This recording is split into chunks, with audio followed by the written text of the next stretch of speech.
Yang mulia Bapak Jokowi itu begitu terus, dia tidak mau menerima tanggung jawab. Suka sekali melempar tanggung jawab itu kepada orang lain. Oh, saya nggak tahu. Sering sekali tuh. You can check it di mana saja.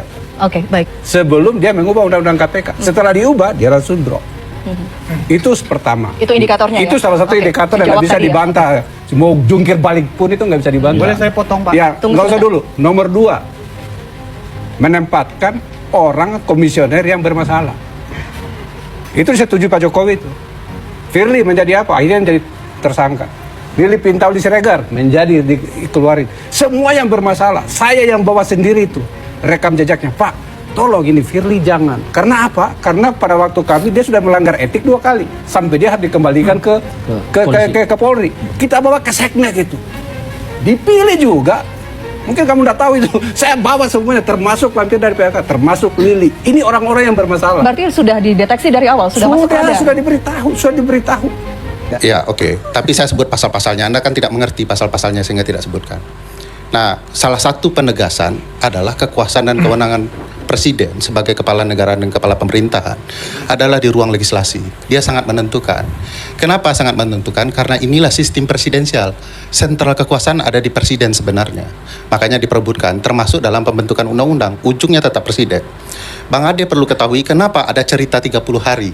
Karena dulu sering sekali setelah selesai pembahasan undang-undang, Presiden tidak menandatangani, sehingga tertunda-tundalah legislasi itu. Padahal itu ada ruang kekuasaan legislator juga. Maka disepakati setelah reformasi harus ada batas waktu.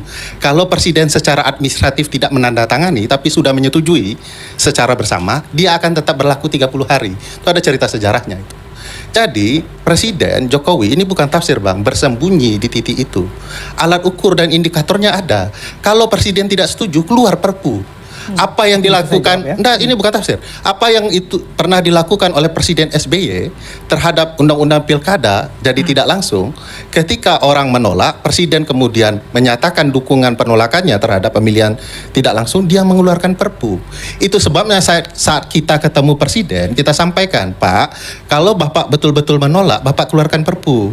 Presiden mengeluarkan jurus mengelaknya, tingkat tingginya itu ya, yang selalu dilakukan cerita Bang Sarif itu. Saya kalau mengeluarkan Perpu nanti ditolak DPR. Kita bilang nggak ada urusan dengan DPR, Pak. Kami hanya ingin tahu Bapak standingnya di mana. Nah, ini ada teori dan praktiknya. Abang punya apa untuk menjelaskan ini, gitu ya? Nah, sementara kalau Abang mengatakan Dewas itu baik, faktanya Dewas itu tidak bekerja maksimal. Tadi kan bilang bahwa Dewas jauh lebih baik. Siapa yang bilang? Iya kan, perspektif Jokowi tadi menggunakan pandangan beliau. Bedakan ya, apa yang dikatakan oleh Bung Freddy dikatakan Oke, saya Bung Freddy aja. Kalau Abang tidak mau bertanggung jawab persis seperti Jokowi. Saya tidak pernah bilang. Soal Dewas yang diukur tadi ya, bahwa itu lebih efektif. Faktanya pengawas internal KPK sebelum Dewas itu jauh lebih maksimal mengawasi etika pegawai dan komisioner KPK. Sementara Dewas sama sekali tidak melakukan hal-hal yang sudah terbuka di publik bahwa itu melanggar etik baik oleh pimpinan maupun pegawai. Dan kita bisa lihat Dewas itu hari demi hari mati suri itu. Kasus Lili Pintauli itu terbentang bukti-bukti sama sekali tidak dihukum. Saya harus tahu sampai hari ini, sampai detik ini, saya tidak pernah percaya rezim ini akan menegakkan hukum. Kenapa Bang Idrus? Alasannya sederhana, lingkaran satu istana melanggar undang-undang. Mayor Teddy tidak sah menurut undang-undang TNI. Kabulok tidak sah menurut undang-undang TNI. Tapi dengan bangga cerita, kami akan tegakkan hukum. Omong kosong. Dan omon lainnya. Jadi ini problematika, bagaimana mungkin bisa menegakkan hukum kalau istana sendiri adalah pelanggar hukum. Tapi istana beruntung, masyarakat sipil belum bersatu betul. Masyarakat sipil masih cerita, itu oposan yang kemudian dipidana, ya wajar itu kesalahannya. Tapi ketika masyarakat sipil tahu bahwa ini adalah rekayasa politik, lalu dengan anak-anak muda yang beringas dalam intelektualitas mereka, mereka cerita soal kebaikan di kampus, tiba-tiba faktanya tidak. Mereka marah dengan intelektualitas mereka yang tidak dihargai. Bicara kesalahan pemerintah yang dikoreksi, 13 tuntutan mereka. Ini pengalihan isu. Yang salah pemerintah. Jangan kami yang dipersalahkan. Mereka ini dalam terminologi Sohogi yang diceritakan Uni kita tadi adalah kaum Brahmana intelektual. Mereka turun karena peradaban negara sedang rusak. Nanti kalau peradaban ini benar, mereka akan kembali ke pertapaannya. Memperbaiki nilai D menjadi A itu. Sekarang mereka selesaikan dulu nilai D pemerintahan dari Prabowo Subianto. Saya tidak akan pernah bisa percaya dengan rezim ini akan kembali benar. Kalau presidennya malah meneriakkan hidup Jokowi. Saya mau katakan, Jokowi masih hidup, oleh karena itu adililah segera Jokowi itu. Karena banyak sekali kasusnya yang terpampang di depan mata kita, tapi tidak kemudian dihukum apapun. Gratifikasi pesawat jet pribadi itu apa ceritanya?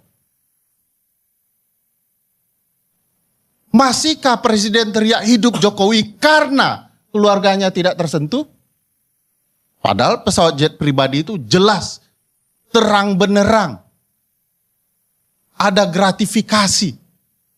Lalu kita mendenial itu dan kemudian bercerita siapapun yang mengungkit kasus ini adalah orang-orang nyinyir yang anti dengan berbagai kebijakan pemerintah.